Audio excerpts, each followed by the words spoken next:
നമസ്കാരം. കൃഷിദർശനിലേക്ക് സ്വാഗതം. 2014 മുൻപ് ആരോഗ്യ മേഖലയിൽ നമുക്കറിയാം, കൊച്ചുകുട്ടികളിൽ കഴിഞ്ഞ കുറേ വർഷങ്ങളിലായി വർഷത്തിൽ 2 പ്രാവശ്യം പോളിയോ വാക്സിൻ കൊടുക്കുന്നത് നമ്മൾ കാണുകയുണ്ടായി.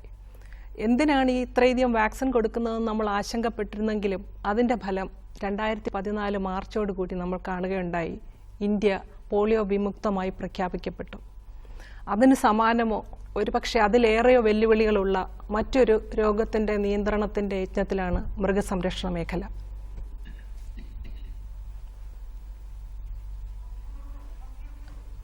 അതിനായിട്ടുള്ള ഒരു പ്രതിരോധ യജ്ഞം ഇന്ന് മൃഗസംരക്ഷണ മേഖല നടത്തി വരികയാണ്. ഇതിൻ്റെ യജ്ഞം ഇന്ന് തുടരുകയാണ്. അതിൻ്റെ ചർച്ചയുമായി നമ്മൾ ഇന്ന് കൃഷിദർശനിൽ കാണുകയാണ്. ചർച്ചയിൽ പങ്കെടുക്കുന്ന നമ്മുടെ അതിഥി സംസ്ഥാന മൃഗസംരക്ഷണ വകുപ്പിൻ്റെ ഡയറക്ടർ ഡോക്ടർ എസ് ചന്ദ്രൻകുട്ടിയാണ്. സർ, ഈ ചർച്ചയിലേക്ക് സ്വാഗതം. മൃഗസംരക്ഷണ മേഖല ഒരുപക്ഷെ കുളമ്പ് രോഗ യജ്ഞ പരിപാടിയുമായി കഴിഞ്ഞ കുറേ വർഷങ്ങളായി മുൻപോട്ട് പോവുകയാണ്. സാധാരണഗതിയിൽ ആളുകൾക്കൊരു സംശയമുണ്ടാകാം, ഇത്രയേറെ പ്രാധാന്യമുള്ള ഒരു രോഗമാണോ ഈ കുളമ്പ് രോഗം എന്നത്. കുളമ്പ് രോഗം യഥാർത്ഥത്തിൽ എന്താണ് ഇത്രയേറെ സാമ്പത്തിക പ്രാധാന്യം ഉണ്ട് എന്ന് ആളുകൾക്ക് മനസ്സിലാകാൻ കാരണം?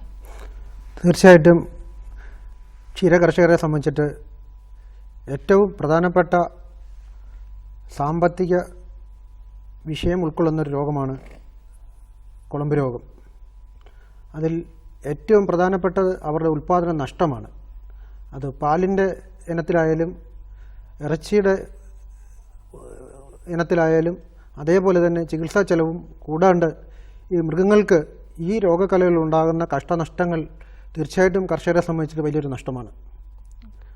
ഒരുപക്ഷെ ഈ രോഗത്തെക്കുറിച്ചും രോഗം എന്താണെന്നും ഒക്കെ നമ്മുടെ പരമ്പരാഗത കർഷകർക്കറിയാം. അവർ പലപ്പോഴായി ഇതിൻ്റെ രോഗബാധ വന്നത് കണ്ടിട്ടുണ്ട്. പക്ഷേ ഈ മേഖലയിലേക്ക് കടന്നു വരുന്ന നവാഗത കർഷകർക്കുമൊക്കെ ഈ രോഗത്തിൻ്റെ കഠിനതയെക്കുറിച്ചും അത് എങ്ങനെയാണ് പകരുന്നതിനെക്കുറിച്ചും എന്നൊക്കെ കുറച്ച് വിശദമാക്കുന്നത് നന്നായിരിക്കും. തീർച്ചയായിട്ടും ഈ രോഗം എന്ന് പറയുന്നത് നമ്മൾ ഒരു വൈറസ് രോഗമാണ്. പിക്കോർണ വൈറസ് എന്ന് പറയുന്ന രോഗമാണ് ഈ രോഗം പടർത്തുന്നത്. കന്നുകാലികളിൽ നിന്ന് മറ്റ് ഇരട്ടക്കുളമ്പുള്ള മൃഗങ്ങളെയാണ് സാധാരണ ഈ രോഗം ബാധിക്കുന്നത്. അത് രോഗവ്യാപനം പരസ്പരം അങ്ങോട്ടും ഇങ്ങോട്ടും തന്നെ രോഗം കന്നുകാലികൾ തമ്മിൽ തന്നെ കൂട്ടത്തിലുള്ള കന്നുകാലികൾക്ക് പരസ്പരം പകരും. അതോടൊപ്പം തന്നെ വായുവിലൂടെയും ഭക്ഷണത്തിലൂടെയും ഒക്കെ ഈ രോഗം പകരാനുള്ള സാധ്യത ഉണ്ട്. ഏറ്റവും പ്രധാനപ്പെട്ടത് കന്നുകാലികളുടെ സഞ്ചാരത്തിലൂടെയാണ്.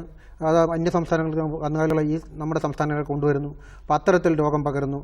കന്നുകാലി ചന്തകൾ രോഗപകരായ കന്നുകാലികളെ ചന്തകളിൽ എത്തിക്കുന്ന കൂടെ വരുന്നു. കൂടാണ്ട് അതുപോലെ തന്നെ കന്നുകാലി പ്രദർശനങ്ങളിൽ ഇത്തരം രോഗബാധയുള്ള കന്നുകാലികളെ കൊണ്ടുവരുന്നതിലൂടെ രോഗം പകരുന്നു. വായുവിലൂടെ രോഗം പകരുന്നു. അങ്ങനെ ഒരുപാട് സാധ്യതകളിലൂടെ ഈ രോഗം പകരുന്നുണ്ട്.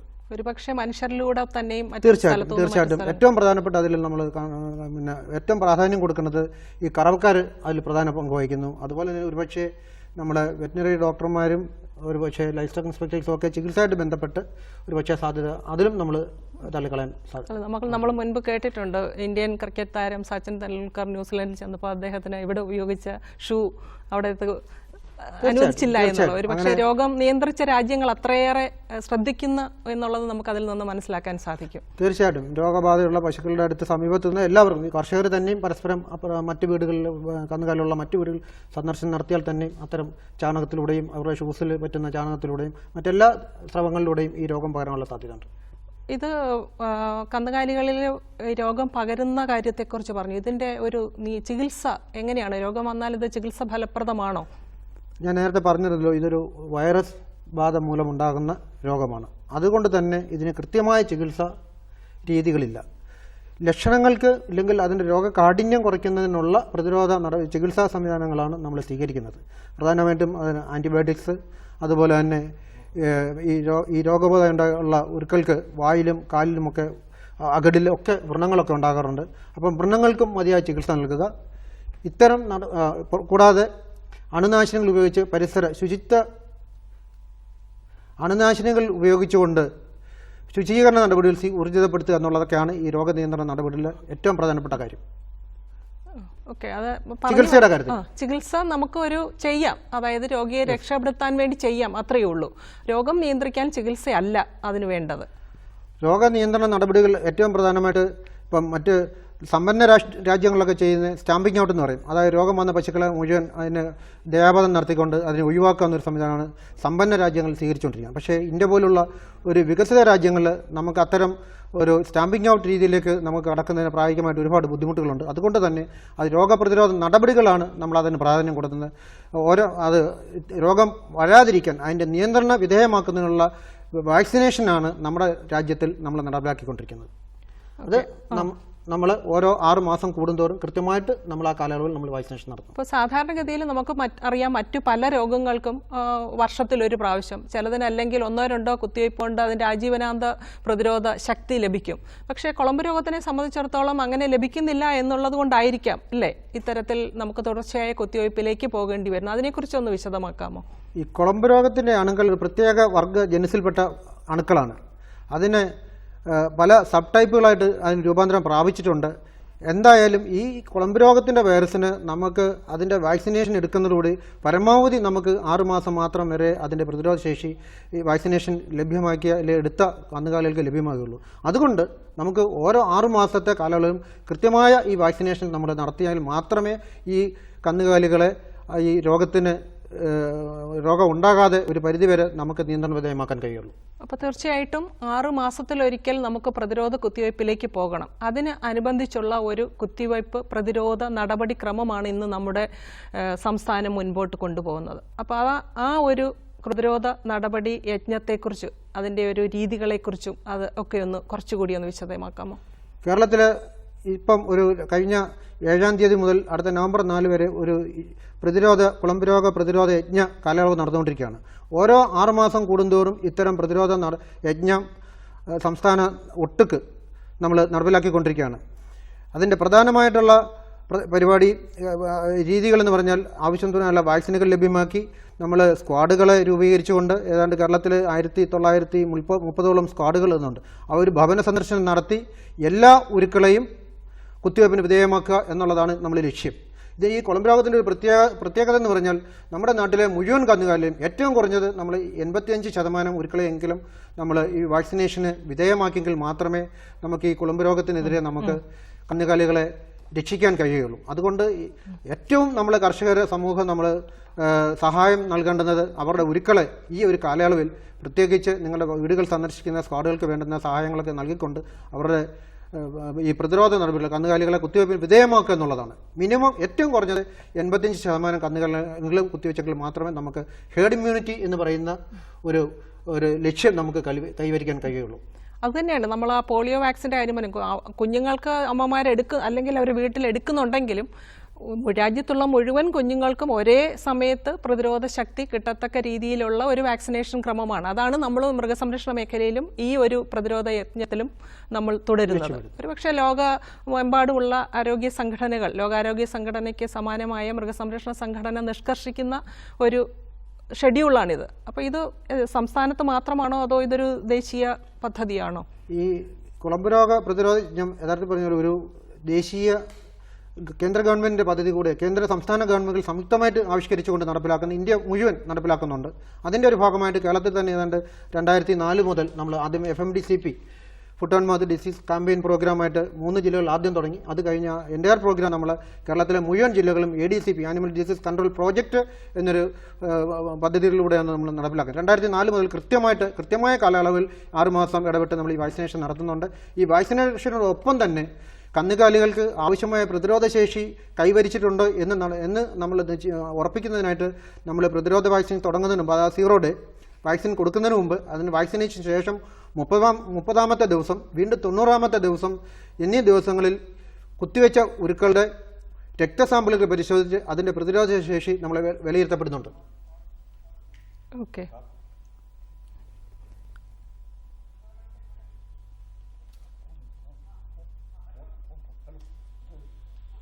Oh yeah. Hello. Hello. Hello. Hello. കൃഷി ദർശനിലേക്ക് സ്വാഗതം. ആരാണ് സംസാരിക്കുന്നത്? ഞാൻ സുരേന്ദ്രനാഥാണ് സംസാരിക്കുന്നത്. ചോദിച്ചോളൂ. ഹലോ. ഹലോ, കേൾക്കാം. എവിടെ നിന്നാണ് വിളിക്കുന്നത്? ഞാൻ ചെങ്ങന്നൂരിൽ നിന്നാണ്. ചെങ്ങന്നൂർ എണ്ണക്കാട് എന്ന് പറയുന്ന സ്ഥലത്തു നിന്നാണ് വിളിക്കണേ. ചോദിച്ചോളൂ ശ്രീ സുരേന്ദ്രൻ. എനിക്ക് ഒരു പശുവുണ്ട്. അതിന്റെ കുഴപ്പിന് രണ്ടിടയ്ക്കും കൂടെ മാംസം ഇങ്ങനെ ഇറങ്ങി വന്നിട്ട് ബ്ലഡ് വന്ന് കുത്തിയാണ് കരുതുന്നത്. വർഷങ്ങളായിട്ട് ഇങ്ങനെ പോകുന്നു. നല്ലൊരു പശുവാണ്. ഞാനത് കോപ്പർ സൾഫേറ്റ് വെച്ച് ഡോക്ടർ പറഞ്ഞു അത് ചെയ്യണമെന്ന് പറഞ്ഞു. പക്ഷെ അത് എന്നിട്ടും അത് പിന്നെ ഈ കാക്ക വന്ന് കൊത്തി വീണ്ടും അത് കരിയുന്നില്ല അങ്ങോട്ട്.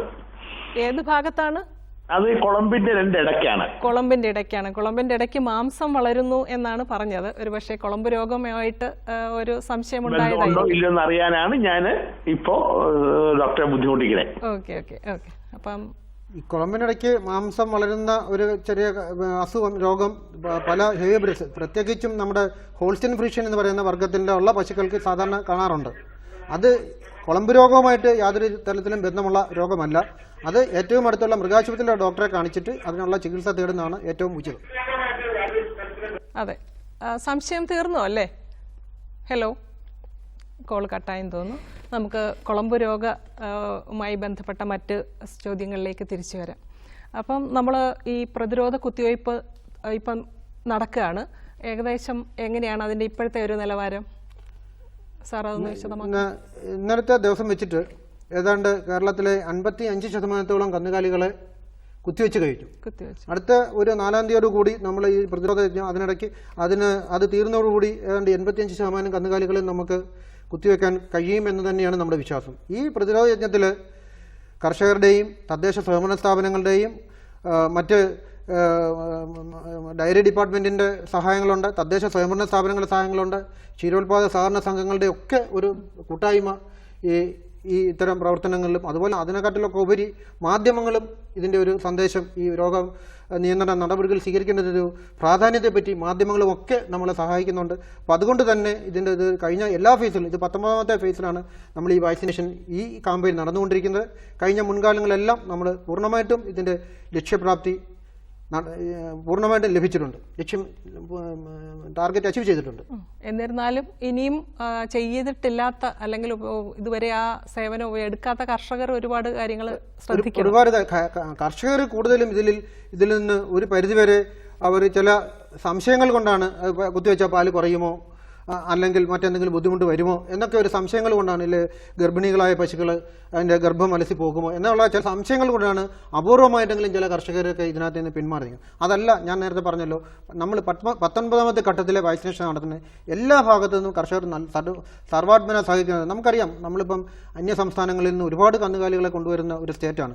അതുകൊണ്ട് രോഗം നമ്മുടെ നാട്ടിൽ പകരാനുള്ള എല്ലാ സാധ്യതകളുണ്ട്. പ്രത്യേകിച്ചും കേരളത്തിലെ സവിശേഷത, നമ്മുടെ ഏതാണ്ട് 93-95% കന്നുകാലികളും സങ്കരവർഗത്തിൽപ്പെട്ട പശുക്കളാണ്. അപ്പോൾ ഈ രോഗം വരാൻ ഏറ്റവും സാധ്യതയുള്ള ഒരു ജനുസാണ് നമ്മുടെ കന്നുകാലികളാണ് നമ്മുടെ നാട്ടിലുള്ളത്. അതുകൊണ്ട് തന്നെ അത് യഥാവിധി നമ്മൾ അതിനുള്ള നിയന്ത്രണ നടപടികൾ സ്വീകരിക്കുക എന്നുള്ളതാണ് ഇതിൻ്റെ ഏറ്റവും പ്രധാനപ്പെട്ട കാര്യം. ഒരു പക്ഷേ ഇത് രോഗം ഇപ്പം വളരെ കാലമായിട്ട് 2004 ശേഷം നമ്മൾ ഈ പദ്ധതിയുമായിട്ട് മുന്നോട്ട് പോവുകയാണ്. അതിനുശേഷം ഈ രോഗബാധ കുറയുന്നതിൽ എങ്ങനെയാണ് അതിൻ്റെ ഒരു ട്രെൻഡ് കണ്ടുവരുന്നത്?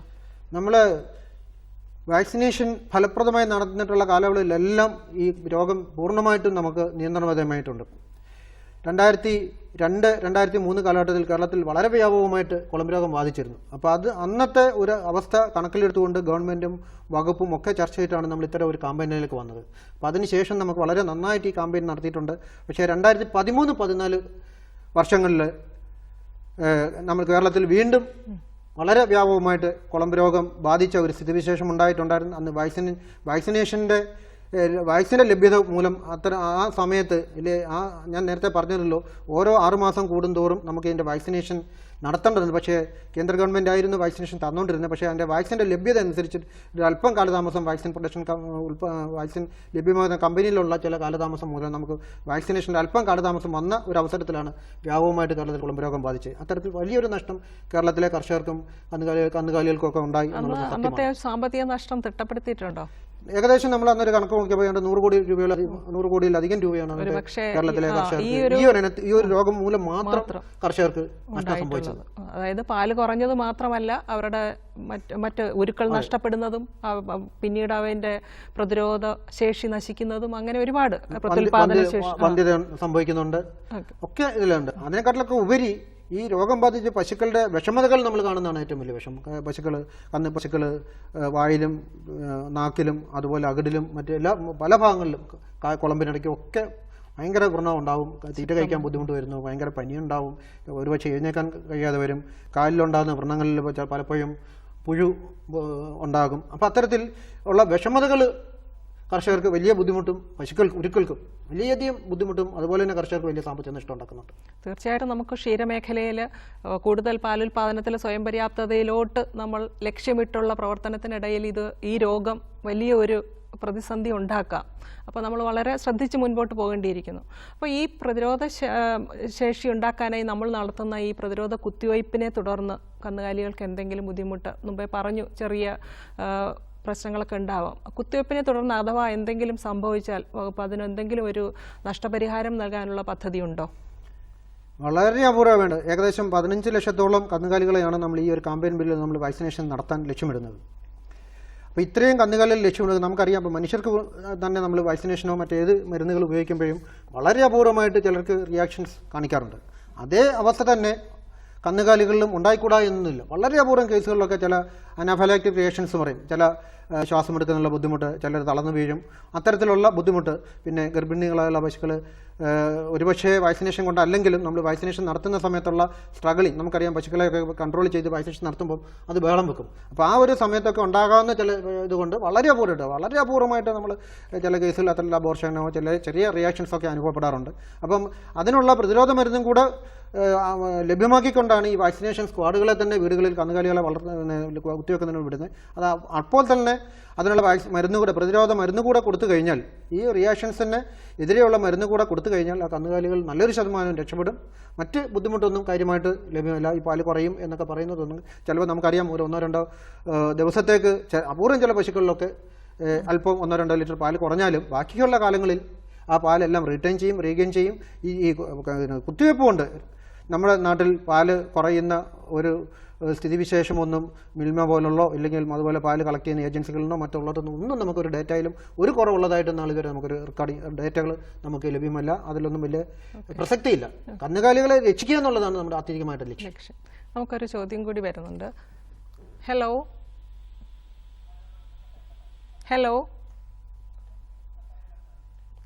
ആ കോൾ കട്ടായെന്ന് തോന്നുന്നു. നമുക്കിത് തിരിച്ചു വരാം. അഥവാ ഈ ഒരു കുത്തിവയ്പ്പിനിടയിൽ കന്നുകാലികൾക്ക് എന്തെങ്കിലും സംഭവിക്കുകയാണെങ്കിൽ, മരണമോ അല്ലെങ്കിൽ സാറ് പറഞ്ഞതുപോലെ അബോർഷനോ ഒക്കെ സംഭവിക്കുകയാണെങ്കിൽ മുമ്പേ നഷ്ടപരിഹാരം എന്തെങ്കിലും കൊടുക്കുമോ എന്നൊരു ചോദ്യം ചോദിച്ചിരുന്നു. അതിന് വകുപ്പുണ്ടോ? തീർച്ചയായിട്ടും നമ്മുടെ ഈ വാക്സിനേഷൻ ഈ പ്രതിരോധ നടപടിയുടെ ഭാഗമായിട്ട് തന്നെ അത്തരത്തിൽ ഒരു നഷ്ടപരിഹാരം കർഷകർക്ക് കൊടുക്കുന്നതിന്, അത്തരത്തിൽ എന്തെങ്കിലും ഒരു കാഷ്വാലിറ്റി അത്യാഘാതം സംഭവിച്ചാൽ അതിന് യഥാസമയം നഷ്ടപരിഹാരം കൊടുക്കുന്നതിനും ഈ പദ്ധതിയുടെ ഭാഗമായിട്ട് തന്നെ പ്രൊവിഷനുണ്ട്. ഏതെങ്കിലും ഒരിക്കൽ മരിച്ചുപോയാൽ പശുക്കൾക്കാണെങ്കിൽ 30,000 രൂപ നമുക്ക് വിത്തിൻ സാധാരണ രീതി ഉടൻ തന്നെ റിയാക്ഷൻ മൂലമാണെങ്കിൽ അന്നേരം തന്നെ മരണം സംഭവിക്കാനാണ് നമ്മൾ പലപ്പോഴും അനുഭവപ്പെടുന്നത്. എങ്കിലും 3 ദിവസം ഉണ്ടാകുന്ന മരണങ്ങൾക്ക് അപ്പോൾ തന്നെ നമ്മൾ കോമ്പൻസേഷൻ കൊടുക്കും. 30,000 രൂപ പശുക്കൾക്ക് കൊടുക്കും. ഇപ്പോൾ കാളാപോത്ത് ഇതിനൊക്കെയാണെങ്കിൽ നമ്മൾ 25,000 രൂപ വാക്സിനേഷൻ നഷ്ടപരിഹാരമായിട്ട് നമ്മൾ കൊടുക്കും. പശുക്കുട്ടികൾ കിടാരികളൊക്കെ ആണെങ്കിൽ 16,000 രൂപ നമ്മൾ നഷ്ടപരിഹാരമായിട്ട് കൊടുക്കും. കൂടാണ്ട് ഗർഭം അലസിപ്പോകുക എന്നുണ്ടെങ്കിൽ അത്തരം സാഹചര്യത്തിൽ നമ്മൾ 7,000 രൂപ വീതം നഷ്ടപരിഹാരം കൊടുക്കുന്നുണ്ട്. 3 ദിവസത്തിന് ശേഷം ഉണ്ടാകുന്ന ഇത്തരത്തിലുള്ള അത്യാഹിതങ്ങൾക്ക് അതിന് ജില്ലാതലത്തിലുള്ള ക്രൈസിസ് മാനേജ്മെൻറ്റും ഒരു പരിശോധന നടത്തി അതിൻ്റെ പോസ്റ്റ്മോർട്ടം ഒക്കെ നടത്തി റിപ്പോർട്ട് കിട്ടുന്നതനുസരിച്ചിട്ട് അതിലുള്ള തുടർ നടപടികൾ സ്വീകരിച്ചുകൊണ്ട് ആവശ്യമായ നഷ്ടപരിഹാരം കൊടുക്കാനുള്ള നടപടികളും ഈ പ്രോജക്റ്റിൻ്റെ ഭാഗമായിട്ട് തന്നെ ഉൾക്കൊള്ളിച്ചിട്ടുണ്ട്. ഒരു പക്ഷേ അതൊരു നല്ല മുൻ വർഷങ്ങളിൽ കൊടുത്ത തുകയെ സംബന്ധിച്ച് നോക്കുമ്പോൾ ഇത് വളരെ നല്ല ഒരു കോമ്പൻസേഷൻ തന്നെയാണ്. കർഷകർക്ക് അത്യാവശ്യം പിടിച്ചു നിൽക്കാൻ അത് സഹായിക്കുന്ന സംശയമില്ല. നമുക്കൊരു കോൾ കൂടിയുണ്ട്, എടുത്തിട്ട് നമുക്ക് തിരിച്ചു വരാം. ഹലോ ഹലോ, ഇതാരാണ്? കൃഷിദർശനിലേക്ക് സ്വാഗതം. ഇത് അടിവാരം, കോഴിക്കോട് അടിവാരം. ഓക്കെ, സംശയം ചോദിച്ചോളൂ. സംശയം ചോദിക്കാൻ വേണ്ടി വിളിച്ചാണ്. ചോദിച്ചോളൂ. എന്റെ പശുവിന് ഫുള്ള് കുളമ്പ് രോഗം പിടിച്ച 5 പശുവിന്. അപ്പൊ ഈ പശുവിന് ഇപ്പൊ കുളമ്പ് മാറിയിട്ടുണ്ട്. ഇപ്പൊ കാലിന് വേദനയുണ്ട്. അപ്പൊ ഇനി കുത്തി വെക്കണോ വേറെ?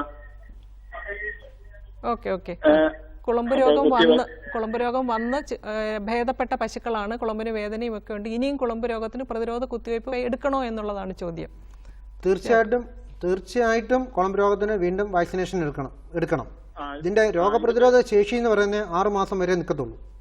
വാക്സിനേഷൻ എടുത്താൽ തന്നെ. അപ്പോൾ നിർബന്ധമായിട്ടും അടുത്ത ഈ വാക്സിനേഷൻ ക്യാമ്പയിനിൽ വാക്സിനേഷൻ എടുക്കണം. ഇപ്പൊ നമ്മള് എടുത്തിട്ട് 5 മാസമായിട്ടോ, എന്നിട്ട് ഇത് വന്നല്ലോ. 5 മാസം കഴിഞ്ഞാൽ അടുത്ത എടുക്കാം. അല്ല, ഇത് ഇപ്പൊ നമ്മൾ ഈ സുക്കെടുപ്പ് വന്നിട്ട് കുത്തി വെച്ചിട്ട് 5 മാസമായിട്ടോ. എന്നിട്ടും വന്നു എന്നാണോ പറഞ്ഞേ? എന്നിട്ടും വന്നല്ലോ. അത് സാർ, കുത്തിവെച്ച പശുവിന്റെ രോഗം വന്നതിനെ കുറിച്ചാണ് ചോദ്യം. ചോദ്യം വന്ന് എന്നിട്ടിപ്പോ അങ്ങോട്ട് മാറിയിട്ട് ഇനിയിപ്പോ പുതിയ കുത്തി വെക്കണോ? അല്ല, കുത്തിവെച്ച പശുക്കൾക്ക് ഇപ്പോൾ കേരളത്തിലെ സാഹചര്യത്തിൽ അപൂർവമായിട്ട് ചില സ്ഥലങ്ങളിൽ കുത്തിവെച്ച ഉരുക്കൾക്കും വളരെ റെയറായിട്ട് ഈ രോഗം വന്നതായിട്ട് ശ്രദ്ധയിൽപ്പെട്ടിട്ടുണ്ട്. പക്ഷേ അത്തരം രോഗം വന്ന പശുക്കൾക്ക് വളരെ മാരകമായ തരത്തിലേക്ക് അതിൻ്റെ കാഠിന്യം കുറവാണ്. അത്തരത്തിലേക്ക് രോഗം ഉണ്ടാകാറില്ല. വളരെ മൈൽഡായിട്ടാണ് ആ രോഗം കണ്ടിട്ടുള്ളത്. പിന്നെ അത്തരത്തിൽ വന്ന ഒരു സാഹചര്യം ഒരുപക്ഷെ നിങ്ങൾ ഈ പശുവിനെ കുത്തിവെച്ചെങ്കിലും തൊട്ട് അയലത്തുള്ള പശുക്കളെ ഒരുപാട് പശുക്കളെ കുത്തിവെപ്പിന് വിധേയമാക്കാതെ വിട്ടിട്ടുണ്ടാകാം. അപ്പോൾ അതുകൊണ്ട് ഈ ഒരു 85% പശുക്കളെ എങ്കിലും നമ്മുടെ പ്രാദേശികമായിട്ട് കുത്തിവെച്ച് എങ്കിൽ മാത്രമേ നമുക്ക് നമ്മുടെ നാട്ടിലെ മുഴുവൻ കന്നുകാലികളെയും നമുക്ക് ഇതിന് ആവശ്യമായ രോഗപ്രതിരോധ ശേഷി കൈവരിക്കാൻ കഴിയുള്ളൂ. അതുകൊണ്ടാണ് നമ്മൾ ഈ ഒരു കർഷകരുടെ മുഴുവൻ പശുക്കളെയും കുത്തിവെപ്പിന് വിധേയമാക്കണം എന്ന ഒരു നിർബന്ധ ഈ വാക്സിനേഷന്റെ കാര്യത്തിൽ നമ്മൾ സ്വീകരിച്ചിട്ടുള്ളത്. യഥാർത്ഥത്തിൽ ഇത് നിയമം മൂലം നിർബന്ധമാക്കിയതാണ്. എന്നിരുന്നാലും കർഷകരെ ചിലർ മടി കാണിക്കുന്നുണ്ട്. അപ്പോൾ അവനവന്റെ കന്നുകാലികളെ മാത്രം കുത്തിവെപ്പിച്ചാൽ പോരാ, ചുറ്റുവട്ടം ഉള്ളതിനെ കൂടി കുത്തിവെപ്പിക്കാൻ ശ്രദ്ധിക്കേണ്ടതുണ്ട്.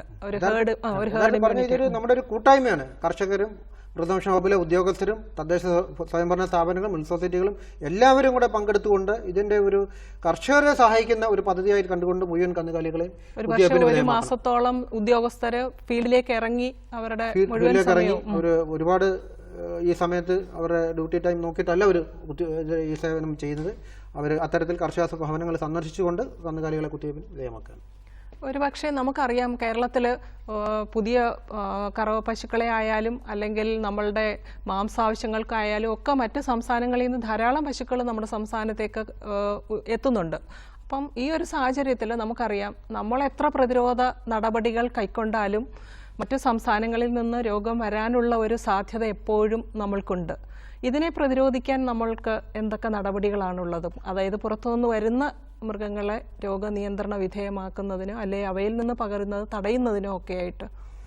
പുറത്തുനിന്ന് വരുന്ന പശുക്കളെ നമ്മൾ ചെക്ക് പോസ്റ്റിൽ വെച്ച് തന്നെ, കേരളത്തിൻ്റെ അതിർത്തിയിലുള്ള ചെക്ക് പോസ്റ്റുകളിൽ വെച്ച് തന്നെ ആവശ്യമായ പരിശോധന, അതായത് രോഗലക്ഷണങ്ങൾ വല്ലതും ഉള്ള പശുക്കളെയാണോ നമ്മുടെ കേരളത്തിലേക്ക് വരുന്നത് എന്ന് നമ്മൾ അവിടെ വെച്ച് വിശദമായ പരിശോധന നടത്തുന്നുണ്ട്. അപ്പോൾ അത്തരത്തിൽ രോഗലക്ഷണമൊന്നുമില്ല. കൂടാണ്ട് തന്നെ ഇതിനെ കൊണ്ടുവരുന്ന സ്ഥലത്ത് നിന്നുള്ള ഡോക്ടറെ, തമിഴ്നാട്ടിൽ നിന്നാണ്, തമിഴ്നാട് ഏത് പ്രദേശത്തു നിന്നാണോ ഈ കന്നുകാലികളെ എടുത്തിട്ടുള്ളത് ആ പ്രദേശത്തെ ഡോക്ടറെ എടുത്തു തന്നെ സർട്ടിഫിക്കറ്റും ഈ രോഗബാധ ഇല്ലാത്ത പ്രദേശങ്ങളിൽ നിന്നാണ് ഈ കന്നുകാലികളെ കൊണ്ടുവരുന്നതെന്നും അതുപോലെ തന്നെ അതിന് ആവശ്യമായ വാക്സിനേഷൻസ് അവിടെ സ്വീകരിച്ചിട്ടുണ്ടെന്നുമുള്ള സർട്ടിഫിക്കറ്റ് കൂടെ ലഭ്യമാക്കിയിട്ടാണ് നമ്മൾ അതിനുള്ള പരിശോധന നമ്മുടെ ചെക്ക് പോസ്റ്റിൽ നടത്തിയിട്ടാണ് നമ്മൾ കേരളത്തിലേക്ക് കടത്തുന്നത്. അത്തരത്തിൽ എന്തെങ്കിലും സംശയമുള്ള കന്നുകാലികൾ കേരളത്തിലേക്ക് വരികയാണെങ്കിൽ ആ ചെക്ക് പോസ്റ്റ് നമ്മുടെ കേരളത്തിലേക്ക് കടത്താൻ നമ്മൾ അനുവദിക്കത്തില്ല. അത് അവിടെ നിന്ന് തന്നെ തിരിച്ച് വിടുകയാണ് നമ്മൾ ചെയ്യുന്നത്. കൂടാണ്ട് ചെക്ക് പോസ്റ്റിൽ തന്നെ നമ്മൾ ഇതിന് ആവശ്യമായ ഒരു ബൂസ്റ്റർ ഡോസ് വാക്സിനേഷൻ കൊടുക്കുന്നുള്ള നടപടികൾ ചെക്ക് പോസ്റ്റിൽ സ്വീകരിക്കുന്നുണ്ട്. അതാത് പ്രദേശത്ത് എത്തിയാൽ തന്നെയും, അതായത് ഈ ചെക്ക് പോസ്റ്റിൽ വെച്ച് തന്നെ വാക്സിനേഷൻ കൊടുത്തതിന് ശേഷം അതിനൊരു ടാഗും റെഡ് ടാഗ് നമ്മൾ ചെവിയിൽ പതിച്ചിട്ടാണ് വിടുന്നത്. അതായത് പഞ്ചായത്ത് അല്ലെങ്കിൽ പ്രദേശത്ത് കൊണ്ടുവരുന്ന പശുക്കളെ യഥാർത്ഥത്തിൽ പറഞ്ഞാൽ നിയമനിഷ്കർഷ തന്നെ അത്തരത്തിൽ പുറമേ നിന്ന് കൊണ്ടുവരുന്ന കന്നുകാലികൾ ഉണ്ടെങ്കിൽ ഉടൻ തന്നെ നമ്മുടെ വെറ്റിനറി ഹോസ്പിറ്റലിൽ റിപ്പോർട്ട് ചെയ്യണമെന്നാണ് പറയുന്നത്. അത്തരത്തിൽ കൊണ്ടുവരുന്ന കന്നുകാലികൾക്ക് അവിടുത്തെ ജീവനക്കാരിലെ ഉദ്യോഗസ്ഥർ ബന്ധപ്പെട്ട കർഷകന്റെ വീട്ടിൽ സന്ദർശിച്ചിട്ട് വാക്സിനേഷൻ നടത്തിയിട്ടില്ല എന്നുണ്ടെങ്കിൽ അന്നേരം തന്നെ അതിനെ രോഗപ്രതിരോധ ഈ വാക്സിനേഷന് വിധേയമാക്കുകയും ചെയ്യുന്നുണ്ട്. ഓക്കെ, അപ്പോൾ നമുക്ക് ഒരു ചോദ്യം കൂടിയുണ്ട്. ചോദ്യം എടുത്തിട്ട് തിരിച്ചു വരാം. നമസ്കാരം, ലേക്ക് സ്വാഗതം. ഹലോ, സംസാരിച്ചോളൂ. നമ്മുടെ പ്രസവിച്ചു കഴിഞ്ഞാൽ കന്നുകുട്ടികൾക്ക് കാലിന്റെ മുട്ടിന് നീരാകുന്നു, ഒരു ആഴ്ച 1.5 ആഴ്ച പ്രായമായ കുട്ടികൾക്ക്. അത് സാധാരണ മരുന്ന് ചെയ്തിട്ടും അത് മാറുന്നില്ല, കുറയുന്നില്ലാത്ത ഒരവസ്ഥയാണ്. ചിലതൊക്കെ ചത്തുപോകുന്നു. ഓക്കെ, മനസ്സിലായി. ഇപ്പൊ നമ്മൾ സംസാരിച്ച കുളമ്പ് രോഗം എന്ന രോഗബാധയുമായി ഇതിനൊരു ബന്ധമില്ല. ഇല്ല, അത് മറുപടി പറയാം. അത് പുതിയ ജനിക്കുന്ന പശുക്കുട്ടികളുടെ കൊണ്ടാകാവുന്ന ഒരു രോഗമാണിത്. ജോയിന്റ് ഇല്ലെന്ന് അത് പറയും. അത് ഏറ്റവും അടിയന്തരമായിട്ട് അത്യാവശ്യമായിട്ട് അതിന് ചികിത്സ നൽകേണ്ട ഒരു കാര്യമാണ്. ഏറ്റവും അടുത്തുള്ള മൃഗാശുപത്രിയുമായി ബന്ധപ്പെട്ട് അതിനാവശ്യമായ ചികിത്സ തേടണം. ഒരുപക്ഷെ കുട്ടിയുടെ വൃത്തി അല്ലേ സാർ, പാല് കൊടുക്കുമ്പോൾ അതുപോലെ തന്നെ ഇതിന്റെ പുക്കിൽ കൂടി കൂടെ ഇൻഫെക്ഷൻ വരാൻ സാധ്യതയുണ്ട്. അതിന്റെ പുക്കിൽ കൂടി ചാണകമോ ഇല്ലെങ്കിൽ മൂത്രമോ ഒക്കെ അല്ലെങ്കിൽ മറ്റ് മാലിന്യങ്ങളൊക്കെ കൊണ്ട് അത് അണുക്കൾ കടന്നു കഴിഞ്ഞാൽ തീർച്ചയായിട്ടും അതിൽ കൂടെ പുക്കിൽ കൊടികൾ കൂടെ തന്നെ അണുബാധ ഉണ്ടാവുകയും ഇത്തരത്തിലുള്ള രോഗബാധയൊക്കെ ഉണ്ടാകാനുള്ള സാധ്യതയുണ്ട്. എന്തായാലും അത് അടിയന്തരമായിട്ട് ബന്ധപ്പെട്ട, നമുക്കറിയാം നമ്മുടെ കേരളത്തിലെ എല്ലാ പഞ്ചായത്തുകളിലും മൃഗാശുപത്രികളിലും ഡോക്ടർമാരുടെയും സേവനം ലഭ്യമാണ്. അത്തരത്തിൽ മൃഗാശുപത്രി മുഖേന അതിനുള്ള ചികിത്സ ലഭ്യമാക്കുക എന്നാണ് ഏറ്റവും അടിയന്തരമായി ചെയ്യേണ്ടത്. ഒരു പക്ഷേ നമ്മൾ കുളമ്പ് രോഗവുമായി ബന്ധപ്പെട്ട് നമ്മൾ കർഷകർ അല്ലെങ്കിൽ നമ്മുടെ നാട്ടിലെ ക്ഷീരകർഷകർ അറിഞ്ഞിരിക്കേണ്ട പല കാര്യങ്ങളെക്കുറിച്ചും പറഞ്ഞു. അതിലേറെയായി ഒരു വകുപ്പ് ഏറ്റെടുത്ത് കൊണ്ടുപോകുന്ന ഒരു ദൗത്യത്തിൽ അവരെത്രമാത്രം അവരുടെ സഹകരണം നമുക്ക് ആവശ്യമാണ് എന്നുള്ളതിനെക്കുറിച്ചും സംസാരിക്കുകയുണ്ടായി. ഇനി ഒരു കാര്യം കൂടി, അഥവാ നമ്മൾ ഒരു പ്രദേശത്ത് കുത്തിവയ്പ്പ് നടക്കുമ്പോൾ അല്ലെങ്കിൽ നടന്നു കഴിഞ്ഞു, ഒരു മാസമായുള്ളൂ, മുൻപേ ചോദിച്ചതുപോലെ ഒരു മാസമായുള്ളൂ, പുറത്തുനിന്ന് വന്ന ഒരു കന്നുകാലി അല്ലെ ഒരു പശുവിലൂടെയോ എരുമയിലൂടെയോ അഥവാ പന്നി, ആട്, ഇതെല്ലാം രോഗമുണ്ടാക്കാം. അപ്പോൾ ഇവയിൽ ഏതെങ്കിലും കൂടി ഈ രോഗബാധ ആ പ്രദേശത്ത് വീണ്ടും കാണപ്പെടുകയാണെങ്കിൽ എന്താണ് വകുപ്പ് നിർദ്ദേശിക്കുന്ന നടപടിക്രമം? ഈ രോഗനിയന്ത്രണത്തിൻ്റെ ഭാഗമായിട്ട് തന്നെ വകുപ്പിന്, സർക്കാരിന് ADCPയുടെ ഒരു സെപ്പറേറ്റ് സംസ്ഥാന തലത്തിലൊരു യൂണിറ്റും അതുപോലെ തന്നെ അതിൻ്റെ ജില്ലാ തലത്തിലും അതിൻ്റെ വിങ്ങുണ്ട്. അത്തരത്തിൽ പ്രാദേശികമായിട്ട് ഒരു രോഗം റിപ്പോർട്ട് ചെയ്താൽ അപ്പോൾ തന്നെ ബന്ധപ്പെട്ട ആശുപത്രിയിലെ ഡോക്ടർമാരെ സ്ഥലം സന്ദർശിക്കുകയും ആ രോഗബാധ സ്ഥിരീകരിക്കപ്പെടുകയും അതിനെ ജില്ലാ തലത്തിലുള്ള ടീമിനെ അവർ അറിയിച്ചിട്ട് അവർ ആ പഞ്ചായത്തിലും ആ കർഷകൻ്റെ ഭവനങ്ങളിലും എത്തി അതിനുള്ള സാമ്പിൾസ് കളക്ട് ചെയ്യുകയും എന്തുകൊണ്ട് ആ രോഗബാധ അവിടെ ഉണ്ടായി, അതിനുള്ള സാഹചര്യം എന്താണ്. ഇപ്പോൾ നേരത്തെ പറഞ്ഞ പോലെ അന്യ സംസ്ഥാനങ്ങൾക്ക് ഇന്ന് കന്നുകാലികൾ നമ്മുടെ കേരളത്തിൽ വരുന്നുണ്ട്. അപ്പോൾ അന്യ സംസ്ഥാനങ്ങളിൽ നിന്ന് അറവമാടുകൾ വരുന്നുണ്ട്. അപ്പോൾ അത്തരത്തിൽ അന്യ സംസ്ഥാനങ്ങളിൽ നിന്ന് വന്നിട്ടുള്ള കന്നുകാലികൾ കൂടെയാണ് ഈ രോഗബാധ ഉണ്ടായത് എന്നൊക്കെ വിലയിരുത്തുകയും കൂടാണ്ട് ഈ രോഗബാധ ഉണ്ടായ സ്ഥലത്തിലെ ചുറ്റളവിലുള്ള മുഴുവൻ 2 കിലോമീറ്റർ ചുറ്റളവിൽ നമ്മളൊരു റിംഗ് വാക്സിനേഷൻ എന്ന് പറയും. ഒരു 2 കിലോമീറ്റർ ചുറ്റളവിൽ പ്രദേശത്തെ മുഴുവൻ കന്നുകാലികളെയും വീണ്ടും ഒരു ബൂസ്റ്റർ ഡോസ് നൽകിക്കൊണ്ട് തന്നെ രോഗബാധ നിയന്ത്രിക്കുന്നതിനുള്ള നടപടികൾ, രോഗം പടരാതിരിക്കാനുള്ള നടപടികൾ സ്വീകരിക്കും. കൂടാണ്ട് രോഗബാധ വന്നതിനുള്ള ചികിത്സയും മറ്റു കാര്യങ്ങളുമൊക്കെ സൗജന്യമായിട്ട് തന്നെ നമ്മൾ കർഷകർക്ക് ലഭ്യമാക്കുന്ന നടപടികളുമായിട്ടാണ് ഗവൺമെൻറ് തുടർന്നുകൊണ്ടിരിക്കുന്നത്. ഒരു പക്ഷേ കർഷകർ ഇതിൽ അറിഞ്ഞിരിക്കേണ്ട കാര്യം എന്ന് പറഞ്ഞാൽ മറ്റു രോഗങ്ങൾക്ക് വിരുദ്ധമായിട്ട്, അതായത് ഒരു പ്രതിരോധ ശക്തി വളരെ കുറച്ച് സമയത്തേക്കേ കിട്ടുന്നുള്ളൂ. എപ്പോൾ ഇതിനൊരു ചുറ്റുപാടും രോഗബാധയുണ്ട് എന്നറിഞ്ഞാലും അതിന് ചുറ്റിലുള്ള ഈ പറഞ്ഞ 2 കിലോമീറ്ററിലുള്ള പശുക്കളെ പ്രതിരോധ കുത്തിവയ്പ് എടുത്ത് സുരക്ഷിതമാക്കാൻ ശ്രദ്ധിക്കണം. തീർച്ചയായിട്ടും ശ്രദ്ധിക്കണം. അതാണ് ഇതിനകത്തായ ഒരു പ്രധാന പോയിന്റ്. അതുപോലെ തന്നെ വർഷത്തിൽ 2 പ്രാവശ്യം കൃത്യമായും ഈ പ്രതിരോധ കുത്തിവയ്പ് യജ്ഞത്തിലൂടെ അവയുടെ കന്നുകാലികളെ പ്രതിരോധ ശക്തിയുടെ കീഴിൽ കൊണ്ടുവരണം. പല കർഷകർക്കും ഉള്ളൊരു സംശയമാണ്, കഴിഞ്ഞ എൻ്റെ പശുവിന് വാക്സിനേഷൻ നടത്തി 1 വർഷം പോലും ആയില്ലല്ലോ, പിന്നെ എന്തിനാണ്? ഞാൻ നേരത്തെ പറഞ്ഞ പോലെ ഈ കുളമ്പ് രോഗത്തിൻ്റെ ഇല്ലെങ്കിൽ ഇതിൻ്റെ പ്രതിരോധ വാക്സിനേഷൻ്റെ പ്രതിരോധ ശേഷി എന്ന് പറയുന്നത് നമുക്ക് 6 മാസം മാത്രമേ കിട്ടത്തുള്ളൂ. അപ്പോൾ അതുകൊണ്ട് തന്നെ നമുക്കറിയാം ഈ വാക്സിനേഷൻ യജ്ഞം വളരെ വിഷമം പിടിച്ച ഒരു കാമ്പയിൻ പീരീഡാണ്. പക്ഷെ എന്നിരുന്നാൽ പോലും അത് കൃത്യമായിട്ട് ഈ 6 മാസ കാലയളവിൽ നമ്മളത് ചെയ്ത് നമ്മുടെ മുഴുവൻ കന്നുകാലികൾക്കും പ്രതിരോധശേഷി ഉണ്ടാക്കുക എന്നുള്ളത് തന്നെ നമ്മൾ നടപ്പിലാക്കൽ മാത്രമേ നമ്മുടെ കേരളത്തിലെ ക്ഷീര കർഷകരെ അവരുടെ കന്നുകാലികൾക്ക് ഈ രോഗത്തിൽ നിന്ന് വിമുക്തി നേടാൻ നമുക്ക് സാധ്യമാകുകയുള്ളൂ. അപ്പോൾ നമ്മളുടെ ചർച്ചയുടെ സമയം ഏതാണ്ട് പൂർണ്ണമാവുകയാണ്. മൃഗസംരക്ഷണ വകുപ്പ് കഴിഞ്ഞ ഏതാണ്ട് 2 ആഴ്ചക്കാലമായിട്ട് കേരളത്തിൽ അങ്ങോളം ഇങ്ങോളമായിട്ട് അതിൻ്റെ ഉദ്യോഗസ്ഥർ ക്ഷീരകർഷകരുടെ ഭവനങ്ങൾ സന്ദർശിച്ച് അവരുടെ കന്നുകാലികളെയും എരുമകളെയും പന്നികളെയും ഒക്കെ പ്രതിരോധ കുത്തിവയ്പ് നൽകുന്ന ഒരു യജ്ഞത്തിലാണ്. അത് വർഷത്തിൽ 2 പ്രാവശ്യം തുടരുകയാണ്. നമ്മളൊരു രോഗം നിയന്ത്രിത മേഖലയായി പ്രഖ്യാപിക്കുന്നത് വരെ നമുക്ക് ഈ ഒരു യജ്ഞവുമായി മുന്നോട്ട് പോകേണ്ടിയിരിക്കുന്നു.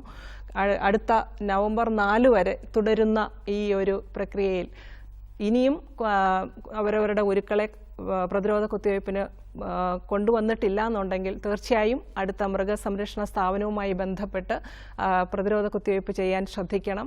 അതിലേറെയായി രാജ്യത്തിന് തന്നെ വളരെയേറെ സാമ്പത്തിക നഷ്ടമുണ്ടാക്കുന്ന കുളമ്പ് രോഗം എന്ന മഹാവ്യാധിയിൽ നിന്നും നമ്മുടെ ഉരുക്കളെ രക്ഷിക്കണം. അതിലൂടെ മാത്രമേ നമ്മുടെ ക്ഷീരകർഷകർക്ക് വളരെ ലാഭകരമായ ഒരു മൃഗസംരക്ഷണ പ്രവർത്തനം ചെയ്യാൻ കഴിയുകയുള്ളൂ. അതിലൂടെ നമുക്ക് പാലുൽപാദനത്തിലേക്ക് സ്വയം പര്യാപ്തതയിലേക്കുമൊക്കെ എത്താൻ കഴിയും. എന്തായാലും ഈ ഒരു ചർച്ച വളരെ ഫലപ്രദമായി എന്ന് ഞാൻ വിചാരിക്കുന്നു. നമ്മളുടെ ഇനിയും കുറച്ച് അധികം ആൾക്കാർ ഇതിന് സംശയങ്ങൾ ചോദിക്കാനുണ്ടാവും. അപ്പം അത്തരത്തിൽ സംശയം ചോദിക്കേണ്ട ആളുകൾക്ക് നമ്മളുടെ അതിഥിയുമായി നമുക്ക് സംസാരിക്കാം. അതിഥിയുടെ വിലാസം പറയാം. ഡോക്ടർ എസ് ചന്ദ്രൻകുട്ടി, മൃഗസംരക്ഷണ വകുപ്പ് ഡയറക്ടർ, മൃഗസംരക്ഷണ വകുപ്പ് directorate, Vikas Bhavan, Thiruvananthapuram. Phone number 9446542283. ഈ വിഷയത്തിൽ വളരെ ആഴത്തിൽ അതിൻ്റെ വിശദ വിവരങ്ങൾ നമ്മളുടെ പ്രേക്ഷകർക്കായി പങ്കുവച്ച നമ്മുടെ ചന്ദ്രൻകുട്ടി സാറിന് ദൂരദർശൻ്റെ പേരിലുള്ള നന്ദി അറിയിക്കുന്നു. ഈ പരിപാടി സസൂക്ഷ്മം വീക്ഷിച്ച എല്ലാവർക്കും നന്ദി, നമസ്കാരം.